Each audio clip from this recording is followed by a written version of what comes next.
Дорогие друзья, приветствую вас на телеканале Якутия-24. Это программа «Мы вам покажем». Сегодня у нас такая интересная тема. Я уверена, что мало кто о ней знает. Это техника, это такой интересный процесс. Называется она гальваника.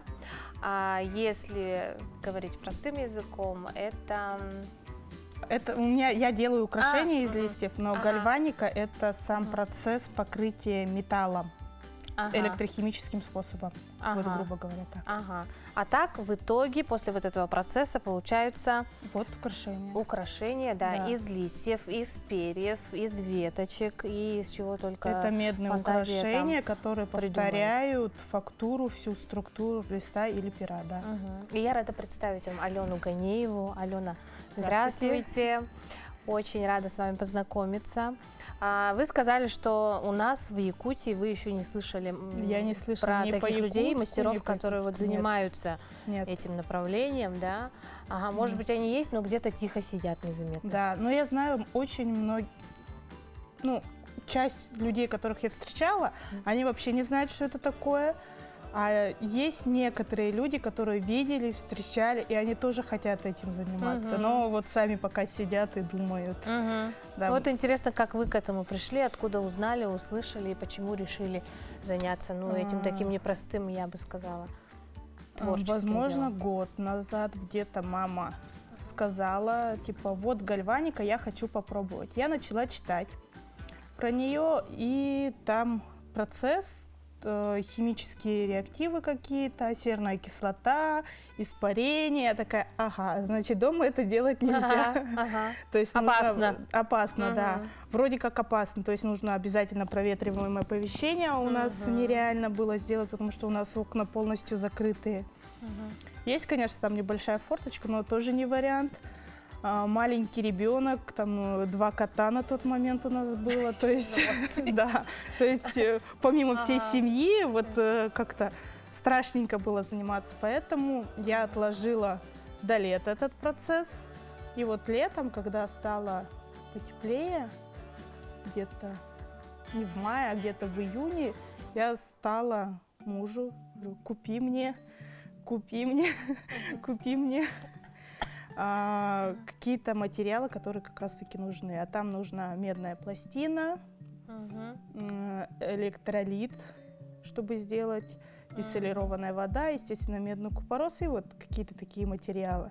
Плюс я его еще попросила мне купить паяльник, который в итоге лежит спокойненько, потому что не получилось им пользоваться. Ну, это такое прям, я бы сказала, серьезное дело, да. Не каждая девушка отважится за это взяться, да. Да. Литьем заниматься, паяльник держать в руках. Это не литье, это немножечко другой процесс. Это не какое-то громоздкое оборудование. Вот сколько места занимает, да? У меня, к примеру, примерно вот такая коробочка, 2 таких коробочки, чтобы побольше листиков, и примерно помещается, вот 5-6, может быть, больше листиков, перышек, смотря еще от размера. Тут я даже делала вот такие маленькие перышки, естественно, их там чуть ли не друг на друга раскладывала, подвешивала, тоже проволочкой обматывала, чтобы примерно все равномерно шло, чтобы электричество тоже равномерно поступало, чтобы не было перенапряжения. Если будет перенапряжение, там сразу медь такими хлопьями осаждается, потом опадывает все это, то есть полностью не получается. Вот, поэтому, в принципе, занимает небольшое место. Дальше больше, наверное, места занимает подготовительная зона, вот так скажем. Листики я вначале или перышки покрываю только проводящим слоем, потом, естественно, проволочку, пока это намотаешь. Вот проволочку примерно вот так вот использую. Вот здесь, да, тоже видно, вот остатки проволочки. Вот здесь вот на этом листике прям видно всю проволочку. Проволочка, она вот так вот вдоль, да? Да, я делаю вдоль, чтобы быстрее покрывалась медью. Это очень трудно приклеить. Как она вот так постепенно, да, или как? Ну, вот, Вот так вот примерно. Вот этот листик, вот это перышко, вот. оно как раз-таки не полностью Не до покрылось конца еще, просто. да. Ага. Мне надо было ехать, я не хотела оставлять, потому что То есть вот снизу покрыто, а сверху еще. вот сверху, да, не захотела еще покрываться. Ага. А вот именно снизу покрылась. И как она, ну сколько это долгий процесс, сколько занимает? Бывает Ага. несколько часов достаточно, чтобы покрылось, а бывает вообще сутки стоит, 2, 3. Оно просто не хотя как-то так Ага. потихоньку, помаленьку. Бывает то, что вот, к примеру, как на этом, вот покрылось, и все, дальше перо не покрывается, или Ага. листик, вот, ну не хочет, и все. Мгм. Бывает то, что вот лист, вот здесь вот кусок сбоку не покрылся, Ага. вот здесь вот у меня среди украшений есть одно как раз-таки такое, Ага. то есть там кусочек такой не покрылся, и вот выглядит, как будто бы как он обгрызанный каким-то Ага. насекомым. В принципе, интересно получилось, Ага. да. Ага. Как-то по-своему, да? Мгм. Ага, То есть красиво. обыграть это можно Мгм. как-то, Мгм. но вот обидненько чуть-чуть. А первые свои работы помните? Сразу ли получилось? Нет. И что это было? Мгм. Не сразу получилось. Мгм. Какие листья, я даже не помню. Перышки пыталась тоже. Тоже, наверное, не вспомню, именно как уже выглядели они. Мгм. Вообще, одни из первых работ. Вот, одна из первых работ относительно. Так. Ага. Веточка. Чего? Я не помню даже чего. Какой-то цветочек полевой. Именно на поле у нас. Мгм. Где-то. Скажу точно, в Сатаре у меня там Ага. муж собачку покармливал, начальника, когда он уехал. И вот там я увидела как раз-таки как такое растение. Думаю, дай-ка я попробую сделать. Я его вот сделала, но минус в том, что у него вот много таких острых краев. Мгм. И как-то на украшение, особенно вот у кого тонкая ткань, это уже не получится. Как-то цепляться Да, будет, что-то рваться, да, возможно, да? Да, да, Ага. да. А самые Сам такие сломается, удобные может быть. листочки? Ну, именно листья, вот смородина, Вот это вот у нас черемуха. как раз смородина сказали, да? Да. Мгм. Вот он как раз не лаком не покрытый, обычно я лаком все покрываю, и потом вот Мгм. уже что-то делаю. Вот еще листик смородины, но он здесь я его не патинировала никак. Здесь, грубо говоря, вот вытащила из этого раствора, промыла, чуть-чуть шлифанула, чтобы цвет вот Мгм. именно сохранился. И вот медь вот так вот выглядит Мгм. вот точнее, после того, как я его достала из этой ванны Мгм. гальванической. Ну, красиво ведь очень. Да, вот и многие мне приходили, вот покупатели говорят, типа, а можно не покрытое? Я говорю, Мгм. конечно, я могу сделать, но я не знаю, как Мгм. это будет выглядеть. Мгм. Говорю, я специально покрываю, чтобы вот цвет, который я создала, он сохранился. Мгм. Поэтому вот оставила один такой. Можно было, конечно, все полностью до блеска начистить, но я решила оставить так, чтобы именно фактура была видна у листика. Мгм. Ну и сегодня мы вот что-то можем показать, да, наглядно для наших телезрителей. Ну, как примерно я делаю вот украшения. Давайте покажем, очень интересно. В принципе, тут ничего сложного нету, чтобы сделать это украшение. Буквально Мгм. немножко фантазии. Я раньше делала, вот точнее, вот купила бусины пластиковые, ну вот они у меня до сих пор лежат, потому что, ну, как-то некрасивые. Когда говоришь, а это что за камень, у меня спрашивают, говорю, это пластиковые бусины. Они такие, ну понятно. То есть отношение к натуральным камням и к бусинам у нас, ну, разное. Мгм. Да, поэтому я стараюсь, вот так как я относительно недавно этим занимаюсь, то есть вот к украшениям уже, к итоговым вариантам я уже пришла где-то только в сентябре, где-то вот уже начала точнее делать. То есть 3 месяца у меня ничего не получалось, когда получалось еще что-то. То есть тоже вот буквально месяца 3 как этим занимаюсь. Мгм. И вот потихонечку начала покупать. Камни у нас дорогие на самом Конечно, деле, да. натуральные, Да. Ну еще у меня такой страх. Вроде бы пишется, что это натуральный камень, а если это действительно какая-то имитация или что-то вот, ну, Мгм. не настоящий камень, Мгм. или Мгм. оказывается можно спутать камень нефрит и кварц. Я не знала, что, к примеру, вот у меня есть кварц, что есть вот такой вот кварц. Я думала, это нефрит.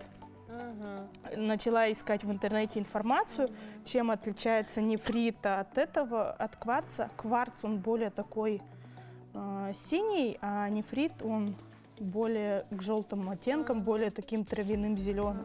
У меня вот где-то тут он тоже был. То есть человек, который не разбирается, да? Не разбирается, да. То есть я до этого запутаться. вообще не разбиралась. Да. Легко запутаться и легко его обмануть. Да, я даже не знала, к примеру, знала, есть вот аметист, агат, может быть, где-то слышал, но очень далеко, ну, естественно, рубин, бриллиант, ну, вот как-то так. А вот эти вот полудрагоценные, их, насколько я помню, называют, ну, не разбиралась особенно, так вот. Так, и с чего мы вот можем начать, да? С чего мы, вот он нефрит. А, вот, похоже. Да.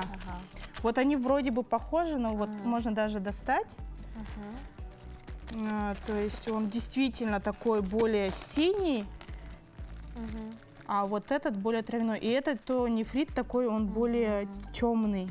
Плюс еще, оказывается, у натуральных камней есть такое свойство, то есть, видите, они со сколами.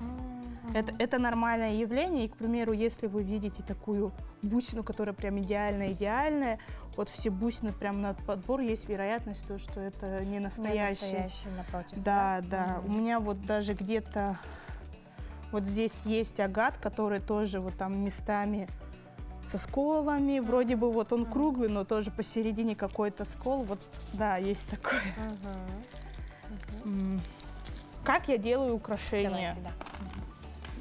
Вот, у меня получился листик, ну вот, покажу вот, даже вот так вот, вот у меня получился листик, дальше я его обжигаю, припаиваю вот такую петелечку,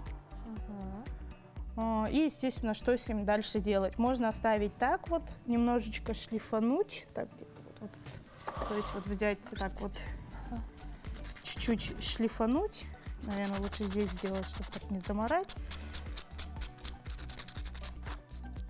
То есть вот я чуть-чуть шлифанула, и уже начала проявляться фактура. Блеск такой, да? Да, вот, то есть медь сейчас, она у нас окисленная, а я вот эту окись немножечко стираю, и вот остается такое.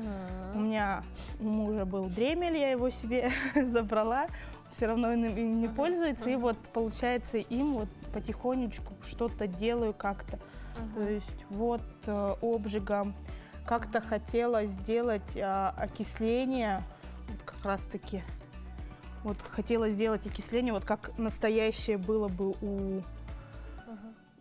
ну вот, как старая медь окисляется, я вот хотела попытаться так сделать, но вот у меня получилась синяя патина такая, то есть, ну, никак не получилась такая, там же зелененькая, такая бело-зеленая. У меди же идет омеднение, а вот тут вот синяя получилась, то есть тоже раз на раз не приходится. То есть ты никогда не знаешь, какой результат получится, да? Да. Никогда не знаешь. Так, сейчас вот это покажу. Вот, вроде бы красивое. Сюда вот, положить? Да, давайте сюда.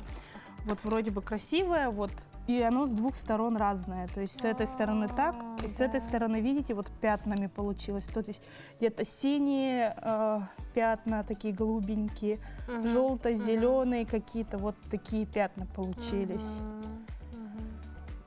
То есть вот тоже такой интересный процесс окисления. Есть такой процесс, называется чернение.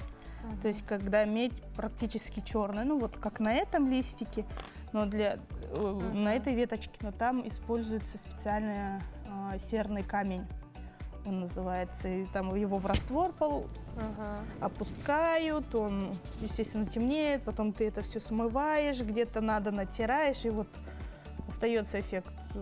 Такой же эффект почти можно получить обжигом. Ну, естественно, обжигом надо аккуратно, можно пальцы себе обжечь. Конечно, сама техника безопасности. Да. Обязательно это техника безопасности. Сама вот тут недавно цапанула такое неприятное ощущение. Ну и опять же, потом стираю наждачкой, чтобы фактуру придать. Где-то может быть какой-то щеточкой металлической, чтобы чтобы и внутри тоже прокрасилось. Ну, везде по-разному получается. Украшения, опять же, вот у меня вот итоговый листик получился, и я не знаю как. И я начинаю вот пойдет, не пойдет, вот как это будет смотреться с какими-то камешками, может быть, какой-то другой камень. И вот примерно так будет вот. Сочетаться, да? Да, именно вначале ищу сочетающиеся камни, а потом уже как сделать. Вот к синему, к примеру, почему 2 камушка? Ну, не знаю, захотелось мне 2 камушка. Можно было 3, 4, 5, можно было и 1 оставить, в принципе. Ну вот, мне показалось, что так будет красивее.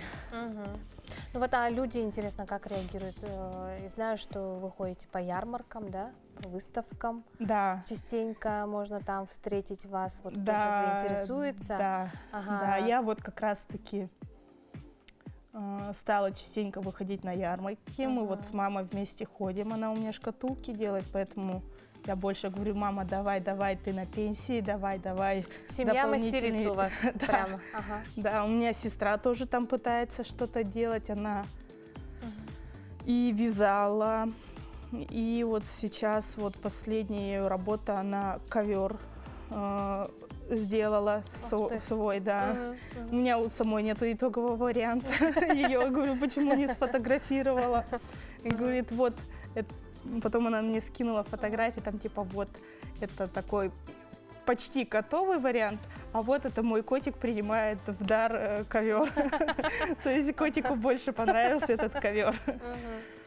Ну вот и вот я, получается, маму, давай, это хорошая возможность заработать, и чтобы от нас люди узнали, а то, ну, через своих, конечно, свои знают, но и на этом все. Как можно больше людей узнало. Да, да. И вот говорю, давай. Сейчас ее позвали снова работать в якутской кассете. Она долго не соглашалась. Там с начальником они давно, вместе работали, и вот он когда туда ушел с Озонов, вот ее все заманивало. Ну, она в итоге согласилась. То есть я сейчас сама хожу, вот как-то, все равно, чтобы стимул был. Ну вот люди как реагируют на Как работу, реагируют да? люди? Для меня было необычно узнать то, что многие думают, что я беру листик, крашу его краской. И Простите, но лаком. это правда смешно. Это очень смешно, но вот когда я первый раз узнала, у меня вообще шок был. У меня очень большой шок был. То есть натуральный Вот листик как? берет Алена, покрывает его краской. Краской, да, вот я его крашу. Сушу, может быть, крашу, и многие спрашивают, они ломкие? Они ломкие, но я, естественно, отвечаю, типа, если специально ломать, то, естественно, сломаете. А так, в принципе, обычная... Как и любую вещь. Да, то же самое, вот будет у вас какая-нибудь золотая подвеска, вы ее будете специально ломать, естественно, вы ее сломаете. Да, вот как и любое другое украшение. Вот, к примеру, вот здесь вот у меня, я купила вот эту цепочку, сейчас, вот здесь вот фурнитура, я вот что-то сумку снимала, я задела, это у меня фурнитура, естественно, расползлась. Ну, это естественный процесс, я не знаю, по-моему, сколько я украшений покупала, но именно вот фурнитура, иногда вот эти колечки, они, да, раскрываются, ну, и то их можно легко поправить, и все, дальше украшения, да. То есть я задела вот это, а сломалась здесь фурнитура. То есть это ничего не повредилось, никак, листик как был, так и остался. А если вдруг так случится, что там, допустим, кусочек отколется, да, ну сломается, за что-то зацепились, там, не знаю, ударили сильно, ну вот, да? скорее всего, Возможно ударили. ли как-то откорректировать украшения или уже все? Вот честно, я с этим не сталкивалась. Реставрация, так скажем. Надо вот смотреть реставрацию. Естественно, после реставрации такого же цвета добиться будет нереально. Там, возможно, вот этот кусочек будет другого Вот именно, цвета. да, вот, к примеру, он расколется напополам, я его попробую припаять, ну, естественно, будет видно вот этот шов. Буду думать, как его скрыть, убрать, чтобы его не было видно. Ну и, естественно, такой же уже цвет не получится. А вот инструменты у вас тут лежат, да, еще? Да, инструменты, ну, подручные такие, которые нашла, ближайшие, опять же. Единственное, вот это вот, по-моему, профессиональные круглогубцы, как раз-таки, чтобы делать какие-то петельки, особенно вот на камне, когда делаю. Да, их подкручивают ими, по-моему. Да, ими вот именно кружочки вот эти делать. Также можно вот, вот эти Колечки, да? колечки тоже делать. Здесь у меня, наверное, нет, но я тоже делала колечки как раз-таки для них. Некоторые вот эти колечки, которые я припаивала, тоже сама делала, не покупала фурнитуру. То есть, ну, смотря как. В принципе, вот тут специальное колечко. Раньше использовала маленькие колечки, потом поняла, что это неудобно. Цепочку поменять. Кому-то, может быть, кто-то свою цепочку медную у него есть, вот захочет. Опять же, поменять на зеленый шнурочек, на шнурочек подлиннее, покороче. Ну вот, поэтому я стала использовать большие колечки. Для удобства. Для удобства, да. То есть мы цепляем, потом вот это вот. Ниточка, да, продевается. Фурнитура чуть-чуть большая, немножечко это так вот. Цепочки я начала делать сама. Раньше тоже покупала, но там, опять же, все дело в фурнитуре. То есть вот, в принципе, готовое украшение. Можно добавить камни, можно не добавлять камни. Как захочется. Да. Да, как захочется. Я зачастую оставляю просто так. Они же действительно даже сами такие листья, они по себе красиво смотрятся. Да, и как-то такой, тот, кто любит минимализм, скорее всего, да? Да, я сама вот что-то такое люблю. Вот, к примеру, листик смородины. Но меня как-то спросили, почему вот здесь именно такие зелено-розовые камни. Это не настоящий камень, это имитация. Вот почему? Я говорю, не знаю. Я увидела, что так вот будет красиво и решила так сделать. Ну так захотелось. Да. Мастеру так захотелось, да? Вот просто я увидела, что так вот именно будет красиво и необычно как-то. И главное, это все сочетается даже вот с этим, с патинированием. Вот, поэтому.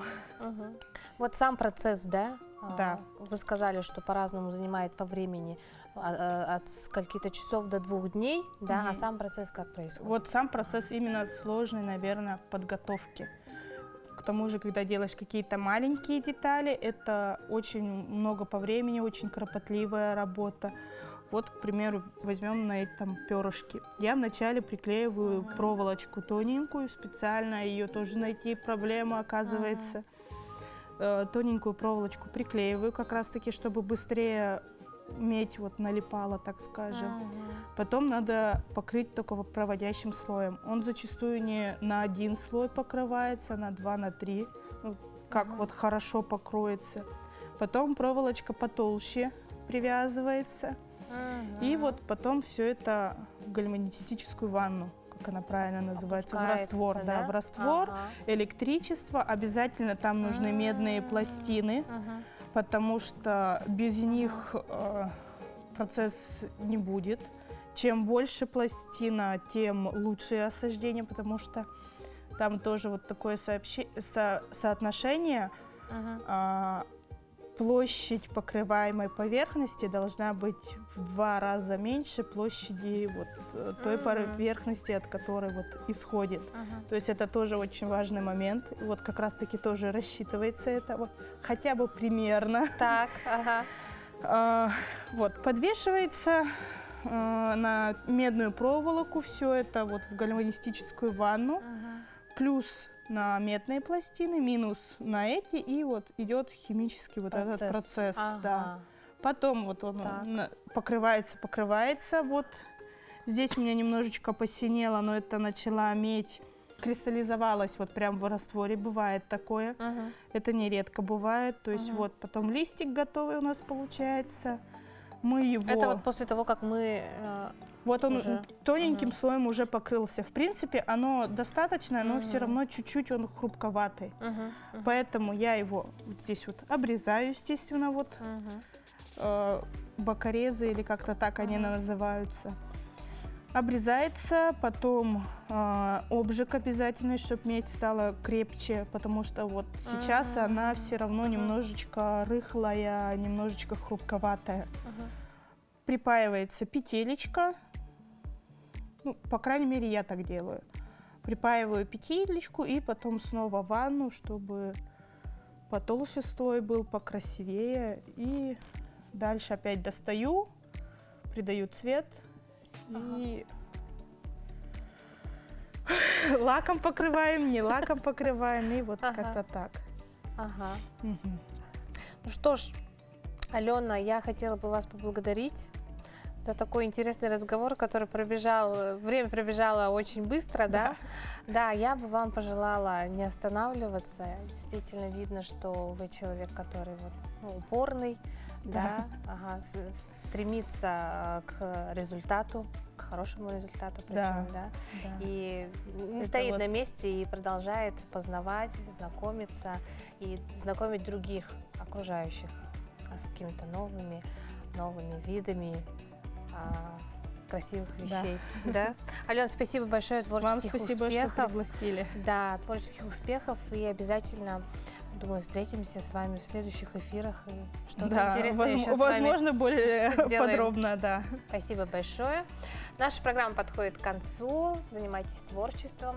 Всего хорошего.